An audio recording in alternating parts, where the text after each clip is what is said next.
Hey, what's up, everybody? Up on the show, Iggy's F&B. Thank you for being here. Thank you for making me a part of your day. August 31st, end of the month. Really awful time for a lot of ex-players and staffs and people that are close to the NFL, just due to the fact that people are getting cut, man. And it's a harsh week. In the fantasy world, it's a very fun week. And in the NFL world, it's a very sad week for a lot of people. And Cam Newton, man, I mean, today's show is supposed to be all about the AFC West. I'm talking about betting, talking about fantasy people, IDPs, quarterbacks, running backs. AFC West is loaded with great fantasy talent. There's a lot of great betting angles. But with Cam Newton, that's just a bomb dropping, man. We got to talk about Cam. I think it's going to be.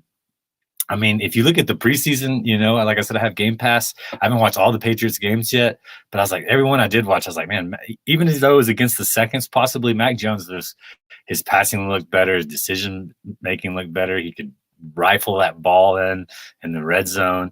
Like the problems that Cam Newton presented, like taking care of the ball, like you're talking about Bill Belichick, football 101. We're going to protect the football, and Cam Newton had an issue with that. I don't think that Cam will sit out the whole year. As weird as that is to say, with the season beginning in a few days, I just don't see how he's going to sit and not play this year. The question now becomes, where does Cam Newton go? Where do you guys think Cam Newton is going to go? If you're watching it, let me know what you think. Type, do whatever you'd like. But I do think that he's going to go somewhere and start. He's got to go somewhere and start, right? I think Miami's a viable candidate. As weird as it is, I think Las Vegas might be a candidate. Indianapolis maybe. Who knows? There's all kinds of places that Cam Newton can go and become the starter still. Like he said, I'm better than 32 people. He said, there's not 32 quarterbacks better than me in the NFL. That's what he said, I believe. And I think he's still right. I still believe in Cam. You know what I'm saying? I think he's got a very good possibility to take a starting quarterback job, whether that be injury, whether it's like a weird COVID scenario. I mean, I think Miami's a logical fit. If they don't land Deshaun, they could go get Cam. Is Cam better than Tua? I don't know. Is he better than Jacoby Brissett? I think so. Yeah, man, that's just so interesting. Cam Newton, man. But former MVP, like I said, he's won the JUCO level. He won with Auburn, and he went to the Super Bowl with Carolina. He almost completed a trifecta, which I think nobody else has ever completed. I don't even know if anybody else has even been the starting quarterback. Thanks, Bafar. Appreciate it, man. It's interesting to me because, yeah, he was so great. Like I said, he won at Blinn. He won at Auburn. He went to the Super Bowl with the Panthers as a starting quarterback. I don't think anybody else has ever done that. Maybe. I just don't think so. I know Aaron Rodgers played community college. I know there's a lot of quarterbacks that played community college. I don't know if they won the championship in community college. It says a lot about Cam Newton. I feel bad for him. I'm a Cam Newton kind of guy. But I think he will land somewhere. I just don't know what's going to happen. But, I mean, I think he had to go with Mac Jones when you look at the tape and you have the excitement, and I think he fits their bill. I mean, they grabbed him, or they drafted him in the first round with the intent to use him. That's for sure.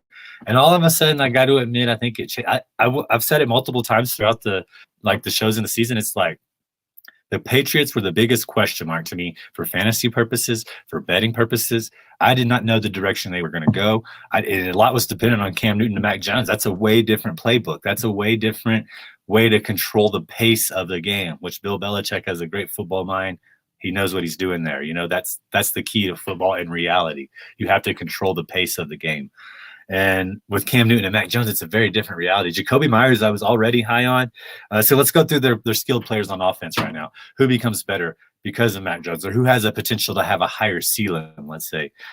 Nelson Aguilar, boom, he goes up immediately in my book. He's played well with several quarterbacks.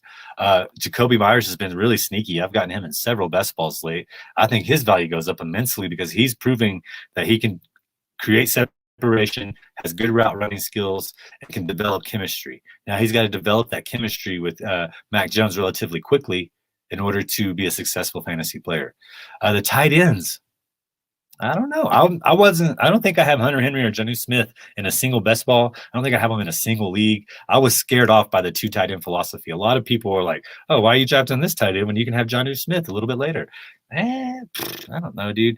I never really bought into it. I never bought into the philosophy that Cam was going to carry two tight ends to fantasy relevance. I think that was a big hype train.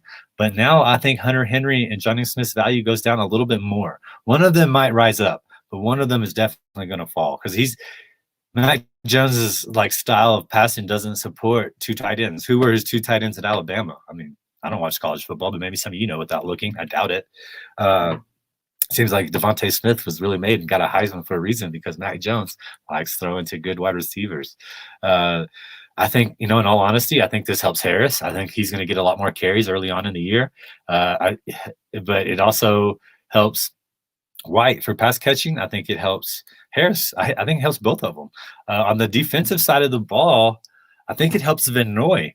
I think it helps their secondary, which is already elite. You got J.C. Jackson, you got Stephon Gilmore, you got McCourty still back there, and they went and got Jalen Mills, I believe. Those guys are going to have potential for more interceptions. There's going to be more sack pressure plays because I feel like the pace of the game is going to speed up for the Patriots, and I think they're going to put more points up before the fourth quarter. And in doing so will allow their defense to put some pressure on there. The Patriots always have a pretty good defense special teams to roll with week in, week out. They're playing the AFC East. The Bills are the only threat in that division as far as I'm concerned. I'm not really too worried about the Dolphins with Tua. I'm not too worried about the Jets at all. And so they kind of put themselves back in that race for their defenses to generate more sacks, to generate less, like more incompletions, getting them off the field more often. That's an elite secondary. Don't ever forget that. Bill Belichick built up an elite secondary over there in New England, and he's going to utilize it, and this helps them too.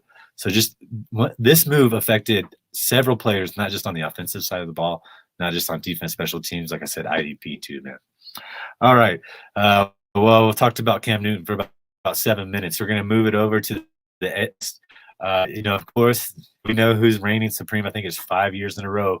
Our favorite coach, man, over there, Andy, has locked up the AFC West. That's what he does, man. He dominated the NFC East when he was an Eagles coach, and they dominated the NFC North when he was a quarterback coach, and he's dominated the AFC West every moment since he inked the contract to come be the coach there. The truth is I don't see a lot of that changing, man. Patrick Mahomes looked great. I'm not as sold on the offensive line clicking as quick as everybody. They let go of Williams. I've been high on McKinnon. He's been a great late round draft prospect to go take a look at. So I highly recommend you take a look at him now because I'm not really sold on CEH as much as everybody else either. That's just the bottom line. And just that's how I feel about it. I just don't know if he's going to be this top 10 running back that everybody's expecting him to be. I mean, he's already kind of questioned running backs. It's a hard position to play 16 games in, much less 17, plus the playoffs, which the Kansas City Chiefs have done. And he's more or less the QB1 off the board. I think they're going to have to play. I don't think their defense is going to be. Yeah, that's it. David, yeah, that's what I said, man. Big Alma, Harris, White, both of them, I think, went up as well. Harris is going to get a lot more volume, particularly probably in the first 3 or 4 games, unless they feel really comfortable with Mac Jones, like just imploring the whole playbook. Maybe he picked up the playbook really well. I don't know. But Harris has definitely moved up. I'm thankful I have him. Stevenson, I don't know if he's going to be the odd man out now. He's still probably going to get some carries, but I just don't know that he's going to be carried like the way Harris is going to carry Mac Jones. But yeah, the AFC West, we got Patrick Mahomes over there. I think Tyreek Hill's worth it. I think I've stacked him maybe once in a best ball, just for the fact that Patrick Mahomes goes really quick, a lot quicker than I really want to take a quarterback in most formats. Having said that, though, the big question is who's going to be the third option, because we know the first one, Travis Kelce, stud. Tyreek Hill, as long as he stays healthy, doesn't pull a hammy because he's so fast, absolute monster. Who is going to be that third guy for the Kansas City Chiefs? Is it going to be a mixture of Pringle, Robinson? Is it going to be somebody else that's stepping up? I think it's got to be, a lot of people are on the Hardman trade. I mean, he's definitely set up for it. And leagues where you get special return points, he's already a stud. He's been popular in my league of record for that reason. He has been an excellent special special teams player. And if he can translate that over to being if the targets go up for him and the catches stay there, because that's kind of his, Pringles and Robinson's problem. Really quick guys, good and football players can play multiple positions, but they do have the aspect of are their hands good? There's a lot of drops there, which is, as much as Patrick Mahomes throws it, I don't really think it's that big of a deal. But somebody has to step it up. I've found that Hardman goes a lot quicker than, I think there's way better wide receivers available whenever he's going right now. But Robinson, you can kind of get with your last or second to last pick. And there are several games where Patrick Mahomes last year threw the ball in the red zone. He gets separation. He's great at that because he has quick feet. It's just he dropped it. I've seen him drop, I think, at least 2 or 3 in the end zone catches. So Patrick Mahomes has no problems throwing to Robinson. He has faith in him. He's at the end of his rookie contract, so he needs to really excel. So even if he doesn't get signed to Kansas City, he can get signed somewhere else, because that's what they're all looking for. After that rookie contract, you want to get at least a 2 or 3 year contract with guaranteed money. And that's what they're doing. It's a job for them. And I think he can do it, but I have more faith in Robinson at where he's going. All right, let's talk about a team you guys I know I'm very dear and near to my heart, the Denver Broncos. I live in Colorado. I got the orange back here for a reason. You know what I'm saying? I'm a Packer fan first. Most people understand that, I think. But excuse me. It's I've lived in Denver's. Denver's been one of the biggest cities close to me for almost a decade now, and I've grown a soft spot for the Broncos. I definitely love the Nuggets, and other Colorado teams. But the point for that being with the Broncos is I think they've been really close. I get a lot more Broncos information. I get to watch Broncos games. They're all there for me to see and analyze a little more than, let's say, New Jersey or LA teams or any other team for that matter. But I think they've been to be there. I think they've been really close. In the Teddy Bridgewater news, he looked great. Honestly, them going to get Teddy Bridgewater wasn't a bad move. I think the Panthers may have been better with him. I'm definitely coming around more and more to Darnold now. But Bridgewater, he's going to manage the game. Drew Lock was kind of more of a risk taker. I think he's still a good quarterback. I think he's a great backup. I don't think that he ever had a healthy team to kind of compare him to evaluate his success, so to speak. But we're getting Von Miller and Nick Chubb for the first time. Hopefully they play all 17 games, man. It's a prop on DK for them to get, I wanted to say 23.5 sacks, which, that's a lot, But I think Von Miller could get, if he has an awesome, true comeback player of the year award, that's another odd you need to look at for Von Miller. We've talked about on another show. If he gets 15 sacks, 17 sacks, 16 sacks, he's going to be a candidate for comeback player of the year because he's very well liked within the league, and he's an all-decade team. He's a Super Bowl MVP. He carries a lot of weight with his name. But with Chubb, Von Miller in there, they're a little weak in the inside linebacker. Outside of Johnson, is it going to be Jewell? What is going to happen there? We just don't know. That's the big question mark for right now. But you got Surtain. You got one of the best safeties in the league in Simmons back there.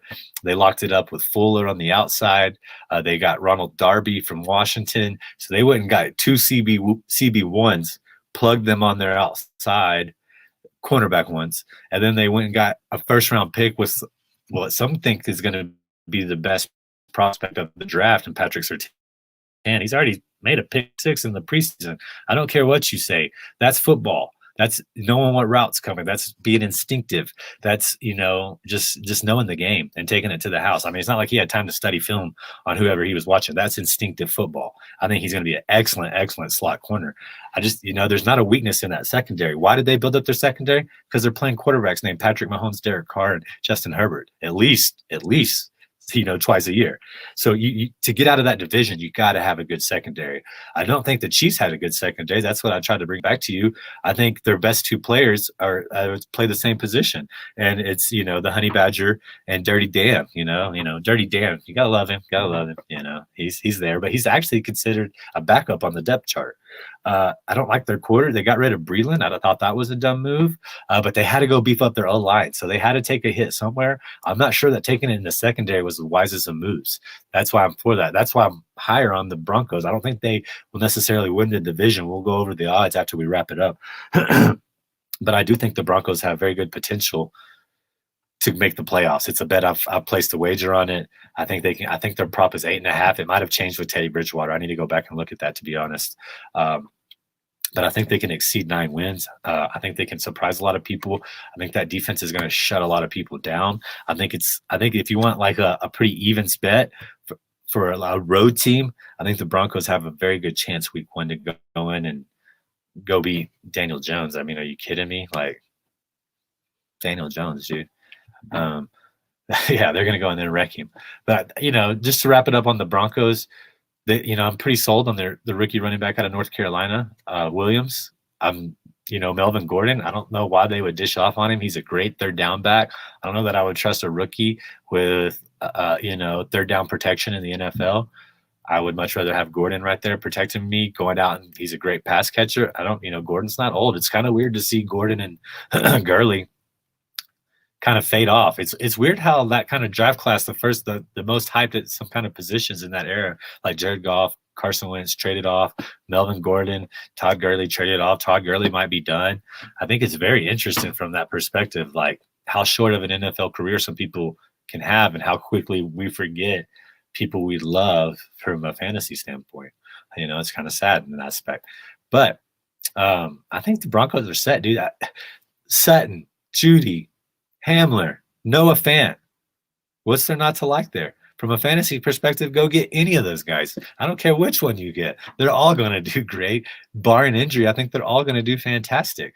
And it's weird because the pace of the game is going to be control the clock and let our defense dominate. But I still think I think they have such a talented group of wide receivers, even on just a little slant, a little out and up. I think there's potential for a touchdown. So if you're in a big league play where they reward points for more than 40 or 50-yard touchdowns, you got to go get these guys because they have the burners. Courtland Sutton is a huge man. I mean, he can just dominate a cornerback, and then Jerry Jeudy can just leave him in the dust. He can put on the brakes and go. He's an excellent route runner. Hamler's just got that deep bomb. He's a football player. Like I said, if you go play quarterback in the NFL and you weren't drafted to do so, you're a football player. You understand football. And as awful as that game was, he will always have respect for me for doing that. He's a football player, and he's going to be utilized, and I bet he's really loved in that locker room. Noah Fant, I mean, what else you want me to say? He has potential to be a top 5 tight end. I don't know how much. I mean, they're a mismatch nightmare, and they go against their secondary in practice often. So they're just going to be good. I'm just high on the Broncos. Call me a homer if you want, but that's how I see it. Moving on to, I think will be the third team that a lot of people feel will be a lot better than the Broncos is the Chargers. Like I said, they have a new head coach. They have a new philosophy coming in. Defensive coordinator coming in. You got a quarterback that could be the best quarterback over the next 20 years. That's no baloney. Justin Herbert could be like a 15-year, 17-year long quarterback that just dominates. That's how good he is, in my opinion. I'm going to talk about fantasy, the skilled players from a team perspective. Herbert, Eckler, PPR killer, Allen. You got Jared Cook, who I think is way underrated. You people are letting Jared Cook go way too late. I think he's going to be a top 10 tight end without a doubt. All the reports are he's already developed a rhythm with Justin Herbert. And you have Mike Williams. They got Gooten as well. I think he's not very well respected. Mike Williams already has a questionable tag. I've drafted him a couple times. I've stacked Herbert with Williams a few times, actually. But I do think he's a gamble. He's injury prone. Just be mindful of that. The Chargers defense is very interesting to me. It has potential to go off, but the whole thing about it is it relies on 2 people. And these 2 people have played like in a 6 or 7 year span now, they've played 2 complete seasons. And that's what your defense is built on. Derwin James and Joey Bosa. Okay. I love them. They're great IDPs. When they ball out, they ball out. They're worth having. They're worth drafting. They're worth weekly playing and plugging. Okay. But I just need them to see them healthy. I'm a very harsh critic on injured players, and football has 100% injury rate, meaning you're going to get hurt. You're likely going to play through injuries every year. And how do people respond to that? How does their body respond to that? What is their habits? I feel like people that get injured often in the NFL, I mean, it's a brutal sport. So A, they could be small. B, they just have a more brittle immune system. or C, like they've kind of pushed PED so far that it stresses their body a lot. Their body wasn't naturally made to handle this much mass. And so those are like the three common injuries in the NFL, and that's what I notice a lot. And if I see somebody get repetitively injured, a fast person, they pull hammies because the humans, we're meant to run, baby, we were born to run, but maybe not 25 miles an hour. I don't know that the human body the muscle can only take so much. But having said that, Keenan Allen's been really healthy. Herbert, I love him. I love Derwin James. I love Joey Bosa. I think Murphy is an excellent, underrated linebacker. He's kind of putting that stamp of OU linebackers back out there for them, which is great for that program. And he's underrated. You can get him pretty late if you're in like a linebacker heavy league. By that I mean essentially like a heavy tackle league. You reward tackles more than like 1.5 or 2 points. Go get him. He's going to be worth it. Everything's going to funnel into him because of Derwin James. They're going to check out of a lot of stuff depending on what Derwin James is and where he's going to be used. A good quarterback is going to move away from him because he's the strength of their defense, meaning they will likely go through the middle often. Okay, so Murray is a great linebacker to pick up.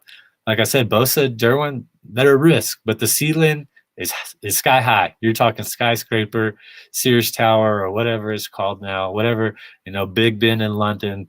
It is like, it's the highest of the highest ceiling from an IDP perspective. And I had Derwin James his one complete year. So I have, any right to be biased as anybody, which there's a lot of Derwin James bias out there. He's injured a lot. Take it for what it's worth. But if you hit on that, it's a big hit. It'll be worth it, basically in any IDP format. All right, wrapping it up with the Raiders before we get to a little bit of betting. Man, I just have so many friends that are Raiders fans. I feel bad talking bad about them, And Charles Woodson, one of my favorite football players of all time. He has more love for the Raiders than the Packers because of how the front office cheated him. Let's talk about the fantasy perspective. Carr, I love him. If he doesn't get benched or replaced by Peterman or by Mariota, I love him. He's so great. I've been getting Waller often. Like if I'm in the first if I'm in the first 3 or 4 picks in a draft, sometimes 5, I've been able to snook Waller in a PPR format with my second round pick. Sometimes if I have the first or second pick, I can scoop him in the third, depending on what's out there. I don't see how he's not going to ball out, barring an injury, which he doesn't really get injured. Knock on wood, I got some right here. Don't worry, all you superstitious people. Barring an injury, he's going to be a stud, and I think he can play through a lot of injuries. And he's a mismatched nightmare. He is their number one receiving option. Don't hesitate to draft him early, especially if you only have to start one tight end, which most leagues are like that. If you're in a tight end premium league, go get him. If you don't have to start a tight end, maybe hold off on him. But I still think he's going to have near 100 receptions, way more targets, 1,000 yards, 7+ TDs. He's a stud. He's a stud by every metric of the game.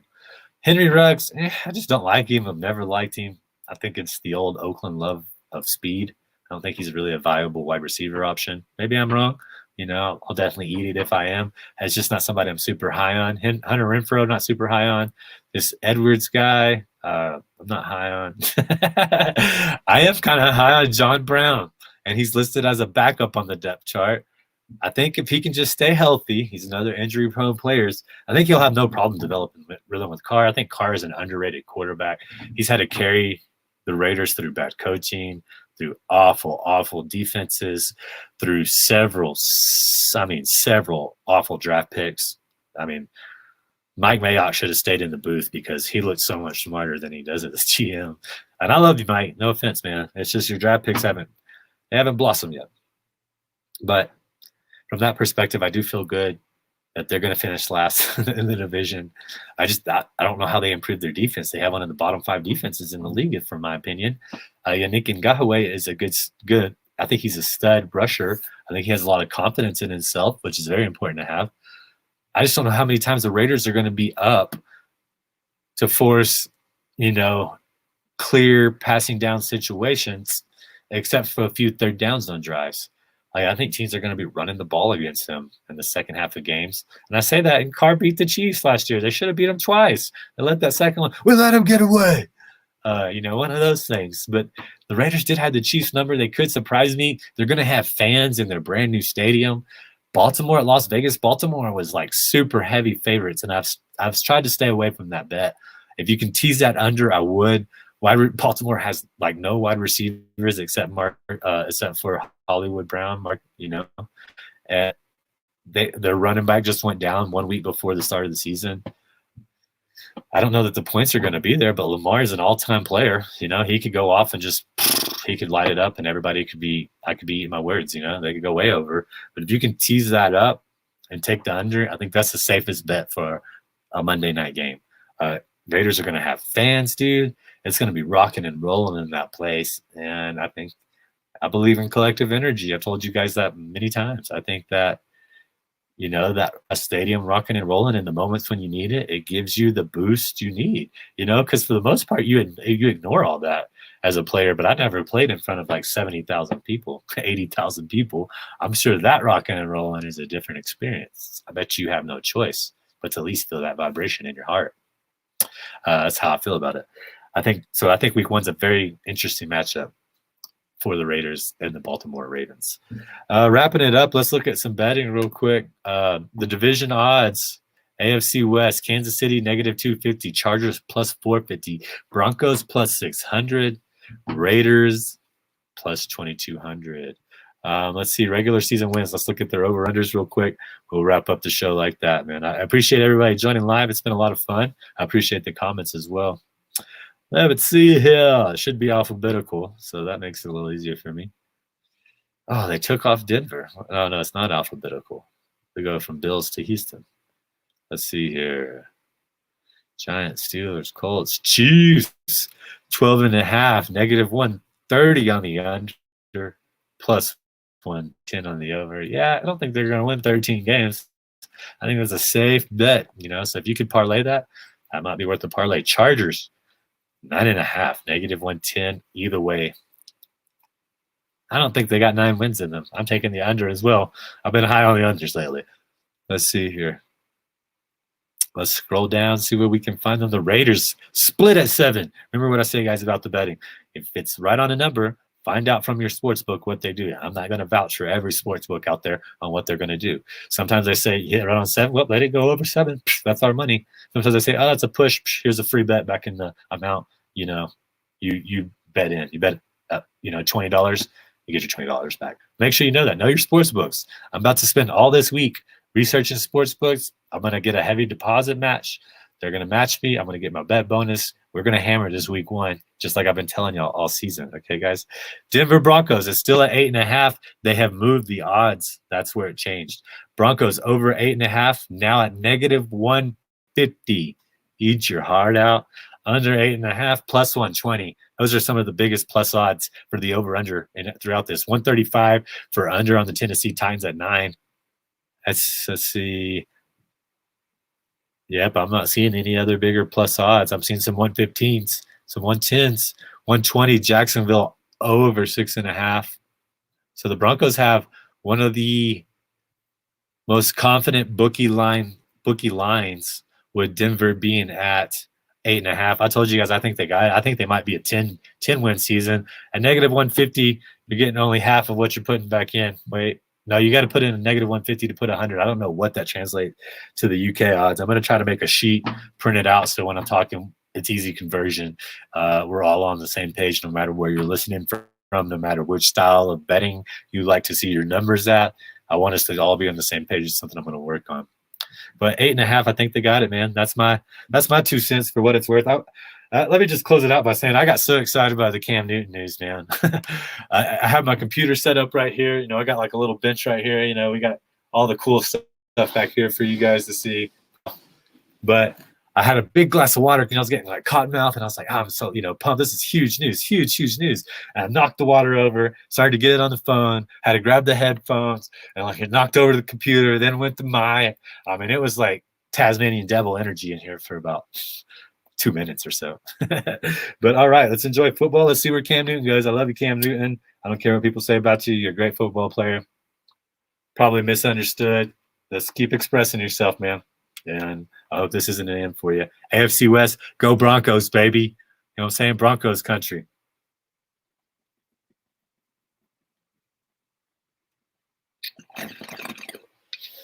You know how I close out the show. I love you guys. Be safe out there.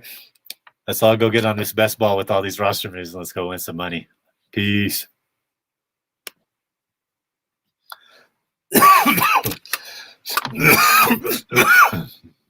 Oh, whoops.